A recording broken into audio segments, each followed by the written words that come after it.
বাদ দে দে। আরে কি হইছে রে ভাই? কি হইছে? আরে মাই নাকি রে? আরে তুই দেখ না। এ শরীফ তুই কাঁদতেছ কেন? আরে ওর গার্লফ্রেন্ডের সাইডে তুই লাগে। Girlfriend? আরে আরে বেটা তোর কালকে বরবাদ ছবি দেখে আইছি বুঝছস মামা। বরবাদ ছবি দেখার পরে একটা জিনিস বুঝলাম আমি, মায়া মানুষের চক্করে পড়লে লাইফ বরবাদ। তাই নাকি? হ, জীবনটা কি মোহর পিছনে কাটা দিবা? শরীফ তুমি একটা পুলা মানুষ, তুমি একটা চুটকি দিলে 30টা পুরি মাইয়া চলে আসবো, ঠিক আছে? তুমি নিজের ভাঙাইবা না, এইসব থেকে তুমি বাইরে আসবা। মাইয়া মানুষ কি ফ্যামিলি দিকে বিয়ে করবা, শান্তি শেষ। প্রেম টেম নাম্বার 1, প্রেম টেম হারাম। তোমারে বুঝা বলে প্রেম টেম হারাম, তারপরে প্রেম টেম তোমার খালি নিচে নামাইবো, ফ্লপ ডাউন করে দেবো, ঠিক আছে? তোর ভুল হয়ে গেছে বন্ধু। তুমি মানে শুধরে যাও, ঠিক আছে? ওই মাইয়া আর কোন মায়ের দিকে, রাস্তায় একটা মাইয়া যেতেছে, তুমি মায়ের দিকে তাকাবা না, ওকে? এখন থেকে তুমি ভালো হয়ে যাবে, ঠিক আছে? আচ্ছা বন্ধু।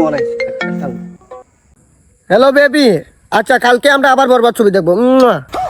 হুমুন্দি কই গিরা?